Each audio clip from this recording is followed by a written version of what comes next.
I read a book on Leonardo da Vinci, and in the book they had a snapshot, Nick, of his famous notebook where he put all of his ideas. And I took a picture of it on my phone because in this one page of his notebook, it had geometric shapes, it had the human anatomy, which he was studying, it had some kind of correlation between the human body and tributaries and rivers, so how our veins and blood flow to that. And then it had a picture of just a drawing that he did. And so on that one page, kind of a polymath concept was you had science, you had the body anatomy, you had nature, and you had art.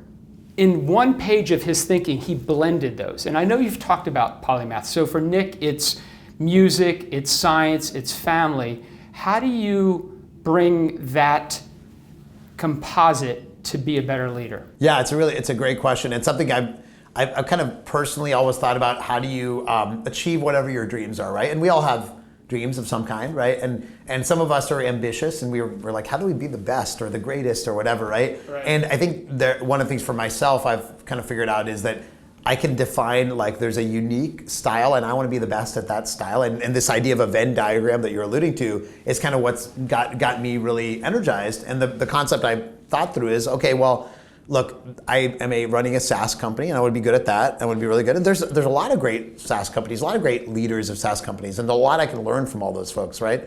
How can I be unique in what I do that I'm proud of? Well, I'm also really passionate, as you were just talking about science and philosophy and things like that, right? Which I think it's very interesting. It's a different world that, frankly, a lot of business people don't even necessarily touch after high school, right? Right. And I'm very passionate about some really weird things like quantum physics and things like that, but also just generally like philosophy and ethics and all that. And I'm also passionate, as you just alluded to, about like pop culture and music and stuff like that. And so what's interesting is it gives you some powers, right? So for example, being able to think about company values and culture in a way where, like, let's say philosophy can be helpful, right? Because it's like, well, yeah, there's actually like some underlying principles of ethics of like what you want to do, right?